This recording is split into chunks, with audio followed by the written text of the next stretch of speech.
Miami Dolphins hit the road Week 8, headed to Atlanta on a 3-game losing streak. One win on the year and seemingly getting worse with each passing week. Their offense only worth 6 points Week 7, taking on the Falcons, whose O was good for 10 points. So neither team on much of a high heading into this Week 8 matchup. Watch Lenore here on this one. Diamador Lenore, watch him just butt push him right out of bounds. He's got him secured. There you go. Goodbye. Make no bones about it, this game still means a lot to the Falcons, and their defense doesn't enter rattled by any means. Held San Francisco to 20 points, that's their season mark, which is top 10 good. Only 2 red zone trips allowed. No team is allowed fewer in 2025. Trend takes his place, number 40 for the Falcons. Niners take over the 35. Mac Jones' throw is incomplete. Kittle had a lot of attention. Jones was getting a lot of pressure as well. Miami's offense, good enough for 21 to 27 points, weeks 2 to 6, fizzled out to 6 by going 1 for 13 on third down, 4 turnovers, only 2 red zone trips, didn't convert either. And beautifully played as Julian Hill tackled in the open field. Looks like he's going to be just short of that first down marker. Head coach Mike McDaniel, still the head coach. Tua Tagovailoa, still his QB. Tua caught up to Geno Smith by throwing 3 INTs last week, 10 now for the season, 1 touchdown to the other team. That's back-to-back games with 3 picks. That one is picked. Campbell, and he will waltz in for the pick 6 on the first play of the second half.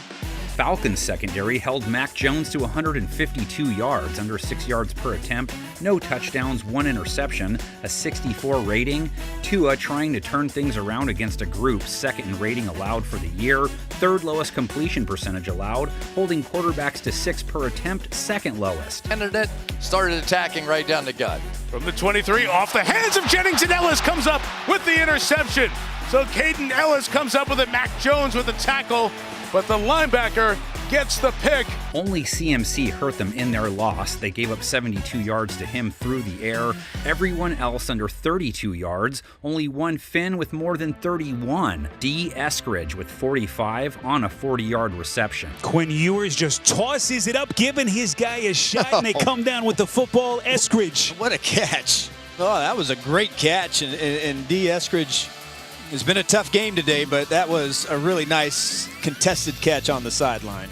Jalen Waddle just 15 yards. Malik Washington led with 8 targets, only 30 yards to show for them. Devon Achane, the only guy to show out a little, 82 yards on the ground, 6.3 yards per carry, broke away for a 46-yarder, 80-plus yards, 3 of his last 4, 5 per carry or better in those 3. Oh, that speed, Tyson Campbell maybe saving a touchdown as Achane on a slick surface burns him for 46. Maybe just hand him the ball 30 times and see what happens. Falcons defense did give up 2 touchdowns to McCaffrey, 129 yards on 5.4 per carry, and he had been scuffling as a runner before he met up with them. Here he is on the run, inside, pushing the pile to the goal line, in for the touchdown. Have a day, have a night, CMC. Still, it was more their offense not coming through than anything else last week. 10 points versus a San Francisco defense without Bosa or Warner. Just 2 red zone trips. They've scored 24 plus just twice in 6 games. Nye essentially plays so much fullback role for this Falcons team. Next to Penix and protecting Robinson. Edge, first down, Bijan Robinson, touchdown Atlanta. Michael Penix fumbled once, only took 2 sacks on 38 pass attempts. Hurt his foot too. They say he's day-to-day, so probably okay. No interceptions, 1 touchdown, 241 yards versus the Niners. He comes in to rush the passer. You better pay attention to it.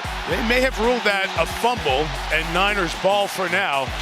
Only an 83 rating, the result of just 6.3 yards per attempt. Only 1 pass went for 20-plus yards last week, 21 of 38 passing, too. Lots of incompletions. Miami's defense gave up 24 points as they were behind the 8 ball a lot thanks to Tua, giving up 29 a game on the year, though, letting teams convert plenty of third downs. See the young kid, the quarterback, I'd like to see him throw the ball down the field a little bit. Gabriel again threads the needle.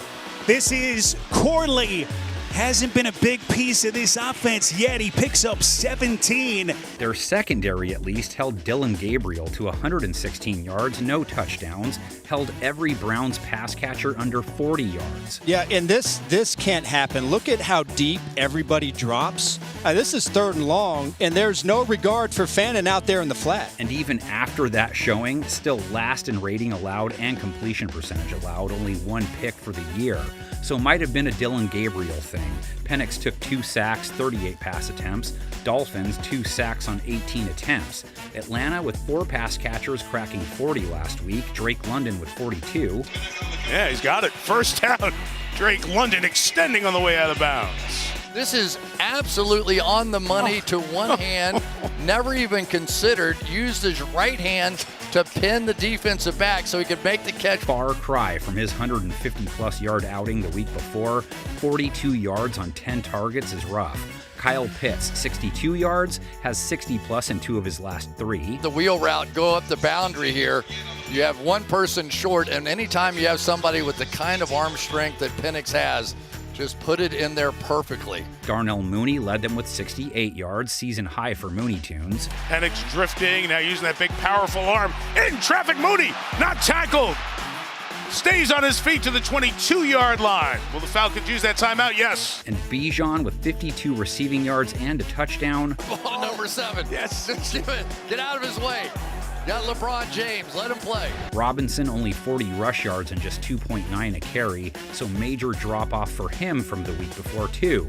Gets a Dolphins front that gave up 84 yards and 3 rush TDs to Quinshon Judkins. Unleashed! Judkins! Touchdown! Held him to 3.4 a run, though, so again, those short fields kill, man. Finn's Dirty Birds 9-5 in favor of Aqua. Took till 1986 for Atlanta to finally beat Miami after losing the first 4.